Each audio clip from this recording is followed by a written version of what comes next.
Good morning students. आज हम BSc part third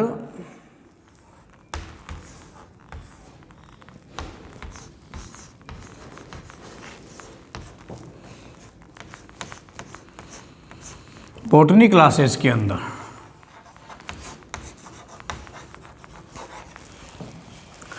जो टॉपिक लेना चाह रहे हैं, आज का जो टॉपिक है आपका वो है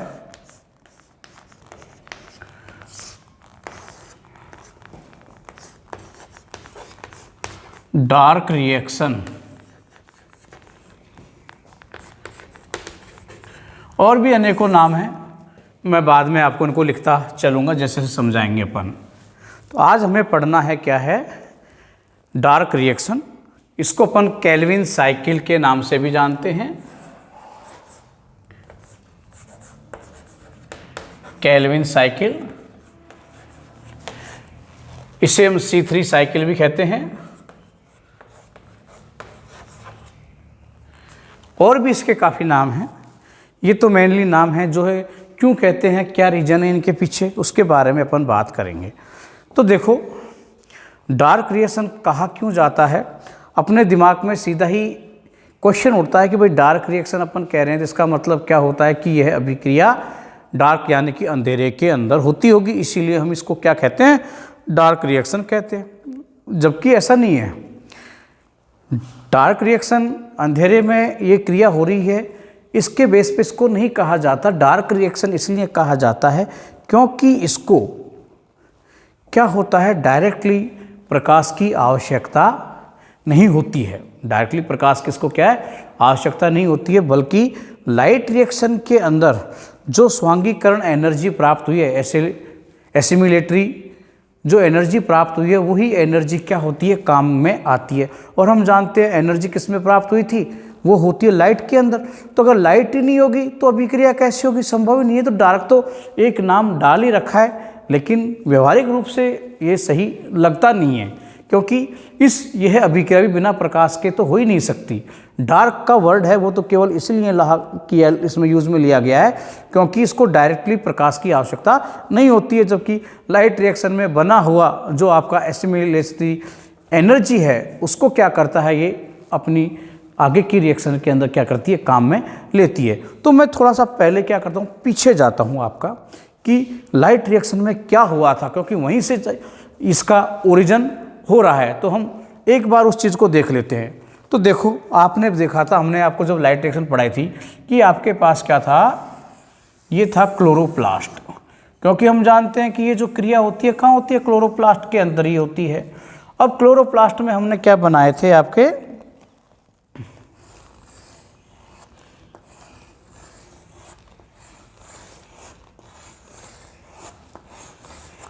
ग्रेना। ये क्या थे, ग्रेना।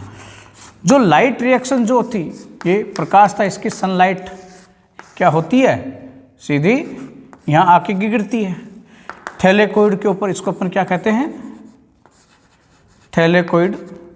इनके ऊपर क्या होती है, ये आकर यहाँ पर गिरती है। अब यहाँ आकर जब ये गिरती है तो इसका क्या होता है, फोटोलाइसिस की क्रिया होती है ना। फोटोलाइसिस, ये जो जल अपघटन की क्रिया के द्वारा अपन को यहाँ पर क्या मिलता था, अगर आपने देखा हो तो इसके अंदर H2O है, वो किसके अंदर कन्वर्ट होता है, यहाँ पर H+ और आपके क्या निकलते हैं, इलेक्ट्रॉन्स। ये क्या होते हैं, इसके अंदर बाहर निकलते हैं। और साथ में अपन को एक एनर्जी, एक ऊर्जा जो बनती है, वो क्या प्राप्त हुई थी, आपकी ATP है ना। जो H+ है आपके, ये क्या आपका कह सकते हैं आप, ATP का निर्माण यहाँ पर क्या होता है, अपन को हुआ था।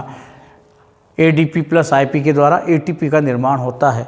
एक तो ADP बना था, साथ में ही क्या होता है, आपको जो आपका अपन ने अचक्रीय फास्फोरिलीकरण पढ़ा था, उसके अंदर ये जो हाइड्रोजन है वो क्या करते हैं, NADP से क्रिया करके, दो होते हैं ना ये, तो NADP से क्रिया करके क्या बनाते हैं, ये बना देते हैं आपके NADPH+ और H+ का निर्माण करते हैं। तो आपके पास दो प्रकार की एनर्जी हो गई, एक तो ये हो गई और एक ये हो गई। इन दोनों एनर्जियों को हम संयुक्त रूप से क्या कहते हैं?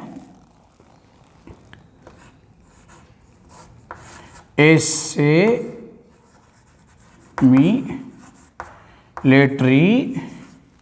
पावर। एसिमिलेटरी पावर ये स्वांगीकारी शक्ति होती है। इसी स्वांगीकारी शक्ति का उपयोग, ये जो पार्ट है आपका पूरा, है ना, ये पार्ट कहलाता है स्ट्रोमा। स्ट्रोमा वाले पार्ट के अंदर आपकी कौन सी साइकिल चलेगी? C3 साइकिल क्या होती है यहाँ पर ये संपन्न होती है। अब C3 साइकिल के लिए अपन को क्या क्या आवश्यकता है? तो C3 साइकिल में हमने जानते C3 साइकिल के अंतर्गत क्या होता है, यहाँ तो जल का क्या हुआ है, अपघटन हुआ है आपका और ये चीज़ें बनी है। यहाँ पर जो क्रिया होती है वो क्या होती है? CO2 जो है आपका वो कन्वर्ट होता है किसके अंदर? C6H12O6 के अंदर, यानी किसमें हो रहा है? कार्बोहाइड्रेट के अंदर इसमें क्या हो रहा है? कन्वर्ट होता है। तो इस क्रिया को जब अपन देखते हैं तो यहाँ पर क्या है? कार्बन और ऑक्सीजन तो है, तो कार्बन और ऑक्सीजन तो हो गया, लेकिन ये हाइड्रोजन कहाँ से आया, है ना? तो हाइड्रोजन कहाँ से आता है? यहाँ पर ये तो हाइड्रोजन आपको मिलता है यहाँ से। ये हाइड्रोजन अपन को कहाँ से मिल गया? इससे प्राप्त होता है आपको। तो ये क्या होता है? CO2 का यहाँ पर क्या हो रहा है? रिडक्शन हो रहा है। तो ये आपका क्या है? NADP जो है ये रिडक्टिंग फेज होता है आपका, नहीं? तो ये क्या करता है? इसका रिडक्शन इसको करता है, तो हाइड्रोजन इसको क्या करेगा? ये यहाँ पर देता है। और इस क्रिया को स्टार्ट करने के लिए जो ऊर्जा की आवश्यकता होती है वो एनर्जी कौन देता है? ATP इसको एनर्जी प्रोवाइड कराता है। ये दोनों चीज़ें इसको जब प्रोवाइड हो जाती हैं तभी जाकर क्या होगा? C6H12O6 इसके अंदर क्या होगा? ये बन पाता है, अन्यथा ये क्या होगा? नहीं बन पाएगा। तो ये पूरा फंडामेंटल आपके दिमाग में एकदम क्लियर होना पहले बहुत ज़रूरी है कि किस प्रकार से आपका C6H12O6 यानी कि CO2 का स्वांगीकरण किस प्रकार से हो रहा है। तो इस क्रिया के अंदर C3 के अंदर केवल हो ही क्या रहा है? CO2 का स्वांगीकरण ही हो रहा है। और स्वांगीकरण के लिए, इसके अपचयन के लिए हमें जो कहाँ से मिलता है? NADPH+H है, वो क्या करता है? मदद करता है, क्योंकि ये आपका रिलेटिंग फैक्टर के रूप में काम में आता है। लेकिन अगर ये बात है तो आप फिर कहोगे कि सर तो क्या है, गलत तरीके से बता रहे हैं। हमें प्रकाश संश्लेषण बताया था, जो प्रकाश संश्लेषण में तो हमें क्या कहा था कि जो हाइड्रोजन प्राप्त हो रहा है वो किससे प्राप्त हो रहा है? जल से हुआ है। वहाँ जो हमने आपको समीकरण बताई थी उसमें क्या कहा था अपन ने?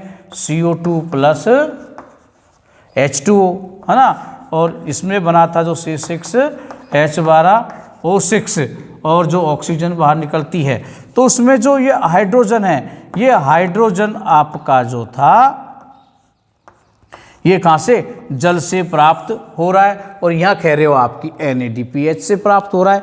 इसका मतलब तो गलत पढ़ा रहे हो, एक बार क्या बता दिया, दूसरी बार क्या बोल दिया।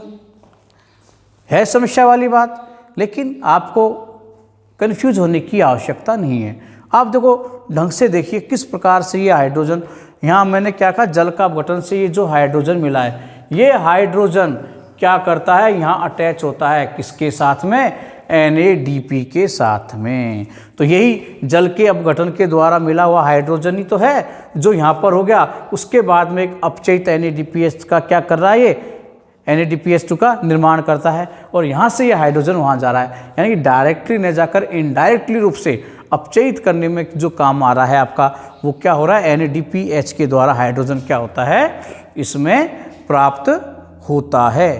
तो इसमें कोई कंफ्यूज होने वाली बात बिल्कुल भी नहीं है कि जो आपको हाइड्रोजन मिला है वो वास्तव में कहाँ से मिला है? जल के अपघटन के द्वारा ही इस क्रिया को क्या होता है? प्राप्त होता है।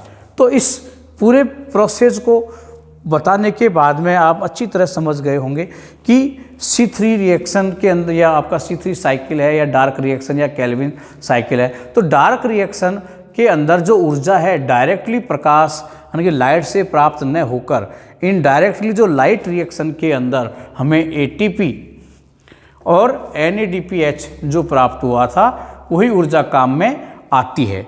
तो सीधे प्रकाश का उपयोग नहीं हो रहा है, इसीलिए हमने इसको क्या कह दिया, डार्क रिएक्शन कह दिया। और हम जानते हैं कि जो लाइट रिएक्शन है वो प्रकाश की उपस्थिति में ही होती है, और प्रकाश की उपस्थिति में ही हमें क्या होता है, एसिमिलेटरी पावर प्राप्त हो रहा है। अगर लाइट ही नहीं होगी तो एसिमिलेटरी पावर प्राप्त ही नहीं होगा, और प्राप्त नहीं होगा तो डार्क रिएक्शन हो सकती है क्या, संभव ही नहीं है, हो ही नहीं पाएगी। तो कहा जा सकता है कि डार्क रिएक्शन बिना प्रकाश की उपस्थिति के वो भी नहीं हो सकती, प्रकाश तो चाहिए इनडायरेक्टली रूप में।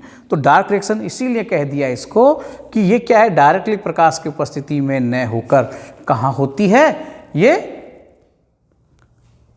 प्रकाश रिएक्शन से प्राप्त एनर्जी का उपयोग करती है, इसीलिए अपन इसको डार्क रिएक्शन कहते हैं। एक बात और, अब देखो लाइट रिएक्शन के अंदर हमने देखा था कि यहाँ पर ये सीधा का सीधी जो क्रिया हो रही है, इसके अंदर किसी प्रकार के एंजाइम, हार्मोन आदि की क्या होती है, कोई आवश्यकता नहीं पड़ रही है। केवल यहाँ पर NADPH और जल ATP ऊर्जा के रूप में क्या होती है, काम में आती हैं, और इस थैलेकोइड्स में कोई इतने एंजाइम आपके होते नहीं है। लेकिन स्ट्रोमा वाले पार्ट के अंदर क्या होते हैं, अनेकों एंजाइम्स की आवश्यकता पड़ती है। तो ये क्रिया क्या होती है, एंजाइमेटिक क्रिया होती है। एंजाइमेटिक क्रिया है, इसीलिए ये जो क्रिया है आपकी टेम्परेचर से प्रभावित हो जाती है, जबकि ये टेम्परेचर का इसके ऊपर कोई प्रभाव नहीं पड़ता। लाइट रिएक्शन के ऊपर किसी प्रकार के तापक्रम का प्रभाव नहीं पड़ता है, जबकि किसके ऊपर, आपकी जो C3 साइकिल है, डार्क रिएक्शन है, यहाँ पर तापमान का प्रभाव बहुत अधिक पड़ता है। हम जानते हैं कि एंजाइम्स आदि होते हैं, प्रोटीन के बने होते हैं, तो टेम्परेचर ज़्यादा होगा या कम होगा उस पे ऊपर क्या होते हैं, वो प्रभावित होते ही हैं। तो आपकी C3 साइकिल है वो क्या होती है, टेम्परेचर से प्रभावित होती है, उस पर ये प्रभाव इसका पड़ता ही है। तो ये तो मैंने आपको केवल डार्क रिएक्शन के बारे में यहाँ पर बताने की कोशिश की कि डार्क रिएक्शन क्यों कहते हैं और इस क्रिया में होता क्या है। अब यहाँ एक नाम और लिखा है मैंने, केल्विन साइकिल। दो वैज्ञानिक थे, एक तो केल्विन, दूसरे आपके कौन थे, बेंसन। केल्विन और बेंसन नाम के, माल्विन केल्विन, पूरा नाम अगर इनका देखा जाए तो क्या था, माल्विन केल्विन, एक कॉम्बिनेशन सा बनता है पूरा, है ना। इनका नाम क्या था पूरा, माल्विन केल्विन और बेंसन। दूसरे वैज्ञानिक कौन थे, बेंसन। इन दोनों, एक और वैज्ञानिक थे बाथम, और इन्होंने साथ में थे। इन वैज्ञानिकों ने क्या किया, इस चक्कर को खोजा, इस चक्कर की जानकारी प्राप्त की, किस प्रकार से इस चक्कर के बारे में इन्होंने बताया। तो मैं अब आपको केल्विन साइकिल के बारे में, इस वैज्ञानिक का जो कार्य था उस कार्य के बारे में आपको बताता हूँ।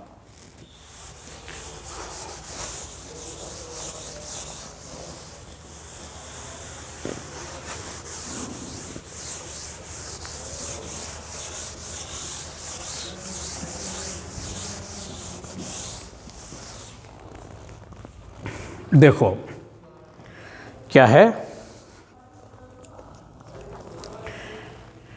Calvin cycle.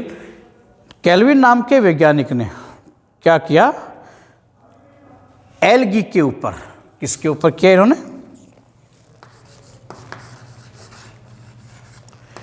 एल्गी के ऊपर प्रकाश संश्लेषण की क्रिया का अध्ययन किया। केल्विन नामक वैज्ञानिक ने प्रकाश संश्लेषण की क्रिया का अध्ययन किस पे किया, एल्गी के ऊपर किया। और एल्गी के जो एल्गी इन्होंने काम में ली प्रकाश संश्लेषण की क्रिया के लिए, वो एल्गी कौन कौन सी थी, क्लोरेला और सेनेडेस्मस।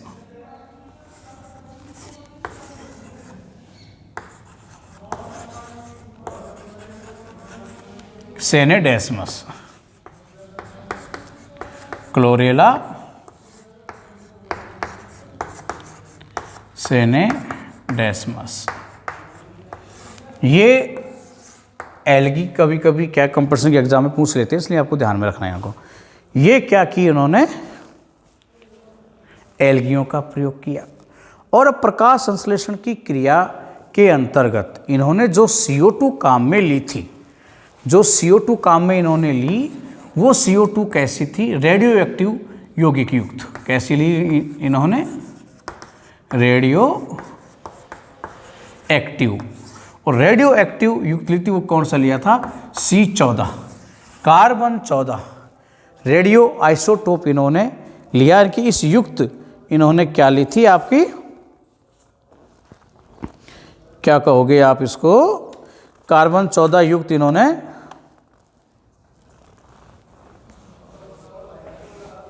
कार्बन 14 रेडियो एक्टिव तत्व युक्त कार्बन डाइऑक्साइड ली थी। तो जब कार्बन डाइऑक्साइड, अब इससे फायदा क्या होता है, जब ये रेडियो एक्टिव पदार्थ हो गया तो कार्बन डाइऑक्साइड आपकी कैसी है, रेडियो युक्त पदार्थ युक्त है। तो जब ये क्या करते हैं, रेडियो एक्टिव युक्त पदार्थ युक्त जो आपकी क्या है कार्बन डाइऑक्साइड है, तो इसके बाद में जब इसका स्वांगीकरण होते हुए जिस प्रकार के उत्पाद ये बनाते जाएंगे, उन उत्पादकों की जानकारी अपन को आसानी से हम उन्हें क्या कर सकेंगे, ट्रेस कर लेंगे, क्योंकि उनके अंदर कार्बन आपका क्या मिलेगा, रेडियो एक्टिव कार्बन जो पदार्थ बनेंगे उनके अंदर मिलता जाएगा।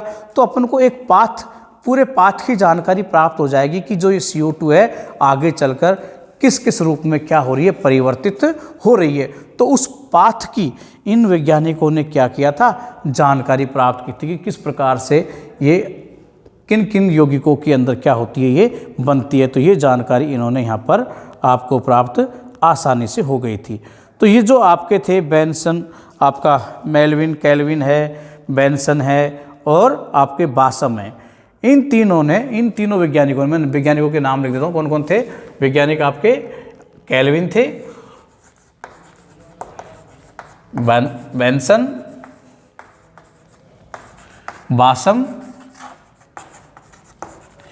इन तीनों वैज्ञानिकों ने क्या किया, इस क्रिया को समझाने के लिए क्रोमेटोग्राफी व रेडियो एक्टिव एलिमेंट का उपयोग कर CO2 के अपचयन के मानकों को ज्ञात किया।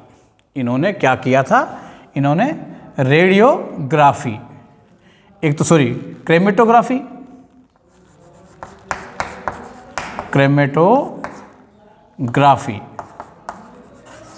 दूसरा रेडियो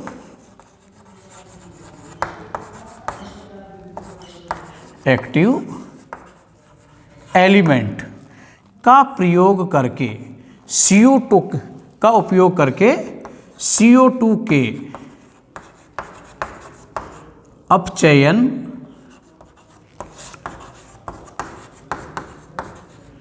के मानकों का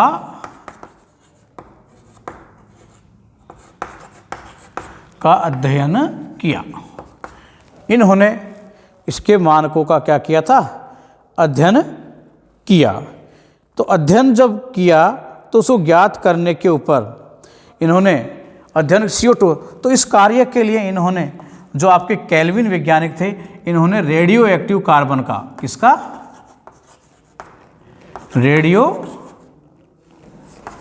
एक्टिव कार्बन 14 का क्या किया, इसमें प्रयोग किया। रेडियो एक्टिव कार्बन 14 का इसके लिए इन्होंने काम किया और इसके लिए कार्बन ट्रेस टेक्निक को प्रयोग किया। तो इसके लिए क्या किया इन्होंने, carbon trace technique, carbon trace technique का क्या किया, इन्होंने प्रयोग किया इन्होंने। और इसका प्रयोग करते हुए बाद में CO2 जो प्रकाश संश्लेषण की क्रिया इन्होंने की, जो उत्पाद बने वो उत्पाद कौन कौन से बनते हैं उनके बारे में इन्होंने बताया। तो सबसे पहला जो स्थायी कंपोनेंट इनको जो प्राप्त हुआ वो प्राप्त हुआ था इसके अंदर कौन सा, PGA। ये जो था आपका कार्बन 3 युक्त था, कार्बन 3 युक्त यौगिक था PGA जो मिला। तो कार्बन 3 युक्त पहला स्टेबल यौगिक फास्फोग्लिसरिक एसिड जो प्राप्त हुआ, इसीलिए इसको क्या कहते हैं अपन, C3 साइकिल के नाम से क्या करते हैं, इसे हम जानते हैं, है ना।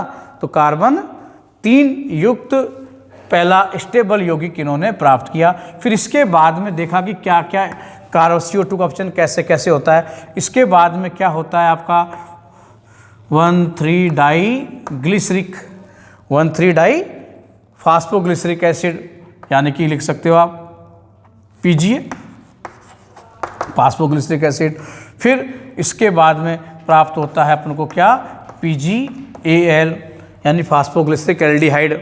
फास्फोग्लिसरिक एल्डिहाइड के बाद में जो प्राप्त होता है आपको, वो प्राप्त क्या होता है, वो मिलता है अपन को कौन सा यौगिक, डाईहाइड्रोक्सी एसीटोन फॉस्फेट। फिर जो प्राप्त होता है वो प्राप्त होता है फ्रैक्टोज 1,6 डाईफॉस्फेट, है ना। तो इसी प्रकार से बाद में आपका राइबुलोज मोनोफॉस्फेट, आप उसको क्या कैसे लिखेंगे, RUMP मोनोफॉस्फेट। फिर जो प्राप्त होता है आपका RUDP। इस प्रकार से क्या था, अपचयन के पद अपन को क्या होते हैं, इस क्रिया के अंदर क्या होते हैं, ये प्राप्त अपन को होते रहते हैं। तो ये एक अपचयन का पाथ इन्होंने क्या किया था, इस क्रिया के अंदर प्राप्त किया था कि किस प्रकार से जो CO2 है प्रकाश संश्लेषण की क्रिया के अंदर एक अपचयित होकर इन पाथ से होकर क्या करती है, ये गुजरती है। तो इस चीज़ का जो अध्ययन किया था वो क्या थे, केल्विन नाम के जो वैज्ञानिक थे, इन्होंने सेनेडेस्मस और क्लोरेला के पादप पर कार्बन 14 रेडियो एक्टिव कार्बन 14 का उपयोग करके आपका कार्बन ट्रेस टेक्निक के द्वारा अपचयित होने वाले पदार्थों का एक पाथ इन्होंने प्राप्त किया कि किस प्रकार से जो CO2 है इन यौगिकों के अंदर क्या होती है, कन्वर्ट होती रहती है। और सबसे पहला जो स्थायी कंपोनेंट अपन को प्राप्त होता है वो कौन सा प्राप्त होता है, PGA यानी कि फास्फोग्लिसरिक एसिड अपने क्या होता है, प्राप्त होता है। इसी के आधार पर हमने इस साइकिल को क्या नाम दिया था, C3 साइकिल कहा था। एक बात और मैं आपको इसके अंदर बताता हूँ कि इस रिएक्शन को सर्वप्रथम ब्लैकमैन ने ज्ञात किया था, इसलिए इसको ब्लैकमैन रिएक्शन के नाम से भी जानते हैं। ये तो बाद में थे, पहले इस रिएक्शन को किसने, ब्लैकमैन, ये भी आप ध्यान में रख सकते हो। सर्वप्रथम इस रिएक्शन को ब्लैकमैन ने ही देखा था, तो इसलिए इसको ब्लैकमैन रिएक्शन के नाम से भी अपन जानते हैं। तो काफ़ी सारे इसके क्या हो गए नाम आपके होते हैं। इसको अपन CO2 स्वांगीकरण भी कह सकते हैं, क्योंकि यहाँ पर मेन हो क्या रहा है, CO2 का स्वांगीकरण ही इस क्रिया के अंदर आपका हो रहा है, तो इसको CO2 स्वांगीकरण भी अपन क्या है, कह सकते हैं। तो ये एक आपकी क्या है, डार्क रिएक्शन का मैंने आपको पूरा समझाने से पहले इसकी जो मेन जो बातें थी उन बातों को समझाने की यहाँ पर क्या की है, कोशिश की है, क्योंकि ये चीज़ें याद नहीं होंगी तो अपन इसको आगे पूरा उस समय तक नहीं बता पाएंगे। तो ये तो आपका क्या था, एक पूरा डार्क रिएक्शन का क्या एक फंडामेंटल क्लियर हुआ है। मैं एक बार और थोड़ा सा इस चीज़ को पूरा आपको क्लियर करने की कोशिश करता हूँ कि ये जो डार्क रिएक्शन आपकी है, इस डार्क रिएक्शन में आपको सबसे महत्वपूर्ण बात यही ध्यान में रखनी है कि इस डार्क रिएक्शन के अंदर क्या क्या चीज़ें अब काम में आ रही हैं उनको अच्छी तरीके से आप क्या है ध्यान में रख सको। कि इस डार्क रिएक्शन के अंदर एक तो क्या होता है कि ये एंजाइमेटिक प्रोसेस के द्वारा संपन्न होती है, जबकि लाइट रिएक्शन में किसी प्रकार कोई एंजाइमेटिक क्रियाएं नहीं होती हैं। जब एंजाइमेटिक क्रियाएं होती है तो ये क्रिया क्या होती है, टेम्परेचर से प्रभावित होती है, जबकि लाइट रिएक्शन टेम्परेचर से प्रभावित आपकी बिल्कुल भी नहीं होती है ना। दूसरी जो महत्वपूर्ण बात थी, इसको डार्क रिएक्शन इसीलिए कहा गया क्योंकि ये क्या होती है, प्रकाश की उपस्थिति में नहीं होती, प्रकाश की उपस्थिति में नहीं होती, इसलिए इसको कहा जाता है। लेकिन वास्तव में ये एक कन्फ्यूज वाला वर्ड है जो इन्होंने डाल रखा है, जो कि समझ से परे है। डार्क रिएक्शन कहना मुझे तो इतना उचित लगता नहीं है कि हम इसको डार्क रिएक्शन ना कहें। उसकी वजह मैंने आपको बताई, क्योंकि इस अभिक्रिया में डार्क रिएक्शन अभिक्रिया के अंदर CO2 का क्या हो रहा है, अपचयन हो रहा है, रिडक्शन हो रहा है, और रिडक्शन होकर क्या बन रहा है, C6H12O6 बन रहा है। लेकिन इस क्रिया में CO2 का जब रिडक्शन होता है तो CO2 के रिडक्शन के लिए इसे ऊर्जा की आवश्यकता और किसकी आवश्यकता, एक अपचायक की आवश्यकता पड़ती है। तो यहाँ पर जो लाइट रिएक्शन के अंदर अपने पास जो यौगिक अपने को प्राप्त होते हैं, जो एसिमिलेटरी पावर प्राप्त होता है वो ATP और दूसरा क्या NADPH+H जो प्राप्त हुआ था वही आगे चलकर CO2 के अपचयन में यानी स्वांगीकरण के अंदर क्या होते हैं, काम में आता है। दूसरी ये बहुत ही महत्वपूर्ण बात है जो इसमें क्या होगा, इसके स्वांगीकरण के अंदर ये काम में आएगी। तीसरी बात स्वांगीकरण के अंदर काम में आपका आ गया, यहाँ पर CO2 जो आपकी C3 साइकिल है या डार्क रिएक्शन, उसको स्टार्ट करने के लिए कोई भी क्रियाएं क्यों ना हो, उनको स्टार्ट करने के लिए हमें किसकी आवश्यकता पड़ती है, ऊर्जा की आवश्यकता पड़ती है। अगर ऊर्जा है नहीं तो वो अभिक्रियाएं क्या होंगी, आपकी चल ही नहीं पाएंगी। तो हमें सबसे पहले क्या चाहिए थी, ऊर्जा चाहिए। तो ऊर्जा हमें यहाँ जो चाहिए वो ऊर्जा किसके रूप में प्राप्त होती है, ATP। ATP क्या करती है, इसको स्टार्ट करने का काम करती है, पुशअप करने का काम करती है। तो ATP तो क्या करेगी, इस रिएक्शन को स्टार्ट करती है। तो स्टार्ट करने का काम है जो किसका है, ATP का होता है। तो ATP से स्टार्ट कर देती है। फिर बाद में C6H12O6 चाहिए। तो CO2 में हाइड्रोजन तो है ही नहीं, जो हाइड्रोजन यानी कि इसका CO2 का अपचयन करने के लिए जो हाइड्रोजन चाहिए, वो हाइड्रोजन हमें स्वांगीकारी जो आपका क्या है, आपका अपचयित NADPH+H है, वो हाइड्रोजन इसको क्या करता है, उपलब्ध कराता है। CO2 का अपचयन करके C6H12O6 का निर्माण करने में क्या करता है, वो मदद करता है। तो ये एक भी बहुत इंपॉर्टेंट बात ये भी आपको क्या करना है, ध्यान में रखना बहुत ज़रूरी है। यहाँ तक हो गया। फिर इसके बाद में क्या है, ये जो अभिक्रिया होती क्या है, लाइट रिएक्शन जो होती है वो ग्रेना वाले पार्ट में या थैलेकोइड वाले पार्ट के अंदर संपन्न होती है, जबकि डार्क रिएक्शन अपनी कहाँ होती है, वो अभिक्रिया संपन्न होगी आपकी किसके अंदर, वो होती है स्ट्रोमा वाले पार्ट में। कहाँ हो रही है, स्ट्रोमा वाले पार्ट के अंदर वो अभिक्रिया क्या होती है, संपन्न होती है। तो ये भी आपको याद रखना जरूरी है। तो स्ट्रोमा वाले पार्ट में वो अभिक्रिया आपकी संपन्न होगी। नेक्स्ट, स्ट्रोमा वाले पार्ट के अंदर ये अभिक्रिया आपकी संपन्न हो गई। साथ में अब ये तो हमने जानकारी बताई, अब केल्विन इन्होंने जो अपने प्रयोग किए, किस पे किए, वो चीज़ें भी देखनी। तो अपने जो ये प्रयोग करने वाले थे वो एल्गी के ऊपर प्रकाश संश्लेषण की क्रिया की थी, जिसमें क्लोरेला और सेनेडेस्मस का इन्होंने प्रयोग किया, और प्रकाश संश्लेषण के अंदर कार्बन 14 रेडियो एक्टिव युक्त CO2 का इन्होंने क्या किया था, उपयोग किया था। जब कार्बन 14 CO2 काम में ली है तो हम क्या करते हैं, इसके लिए कार्बन ट्रेस टेक्निक को उपयोग में लेते हैं। तो इसके द्वारा जैसे जैसे प्रकाश संश्लेषण की क्रिया होगी और CO2 का अपचयन किन किन यौगिकों में होता है, उन पूरे के पूरे पाथ की जानकारी अपन को क्या होती है, यहाँ से प्राप्त हो जाती है। पहले 3 कार्बन वाला क्या बना, PGA बना, इसीलिए इसको C3 साइकिल करा, फिर 1,3 डाई PGA बनता है, फिर PGL बनता है, फिर डाई हाइड्रोसिस्टोन फास्फेट बनता है, फिर फ्रैक्टोज 1,6 डाई फॉस्फेट बन रहा है, फिर RUMP, फिर RUDP। इस प्रकार से एक पूरे पाथ का अपन को जानकारी प्राप्त हो जाती है। तो इस प्रकार से अपन को इस पूरी जानकारी यहाँ पर पूरे पाथ का अपन को क्या होता है, नॉलेज अपन को प्राप्त हो जाता है। अब यहाँ पर एक महत्वपूर्ण बात आती है एनर्जी की, कितनी एनर्जी की CO2 को अपचयन में आवश्यकता होती है, वो चीज़ मैं आपको और बताता हूँ।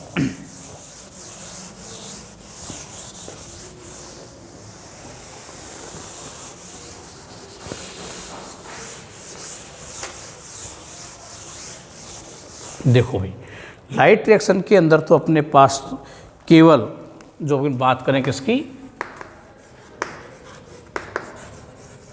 लाइट रिएक्शन की बात करें तो लाइट रिएक्शन के अंदर तो 3 ATP और 2 NADPH+ और H+ की आवश्यकता होती है। इतने ही अपन को यौगिक प्राप्त होते हैं। जबकि डार्क रिएक्शन के अंदर अगर अपन देखते हैं तो यहाँ अपन को क्या है, 18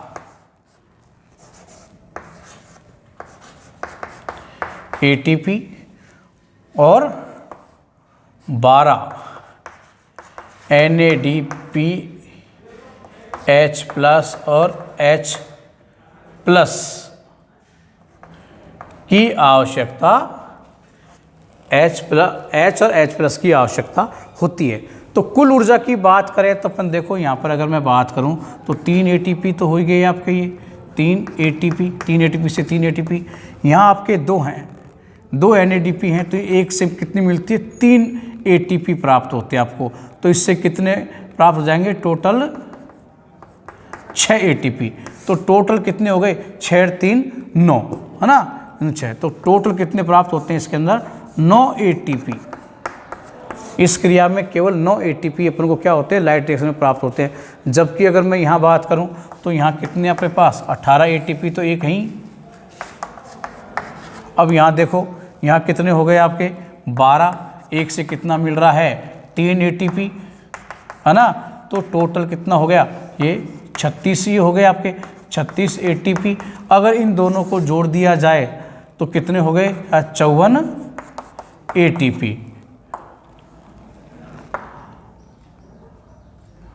है ना। तो 54 ATP अपन को क्या होते हैं, इसके अंदर प्राप्त होते हैं। क्योंकि माइटोकॉन्ड्रिया के अंदर ETS जो साइकिल होती है, उसमें से जब NADP गुजरती है तो एक NADP अपन को 3 ATP के अणु क्या करती है, प्राप्त करती है। तो इस प्रकार से कुल टोटल जो ATP बनते हैं वो कितने बनेंगे, 12 जब गुजरेंगे तो 36 बनते। 12 कैसे आए वो मैं आपको बताऊंगा अब आगे, ठीक है। अब इससे आगे का टॉपिक अपन इसकी पूरी रिएक्शन को पढ़ेंगे नेक्स्ट पार्ट में। Thank you.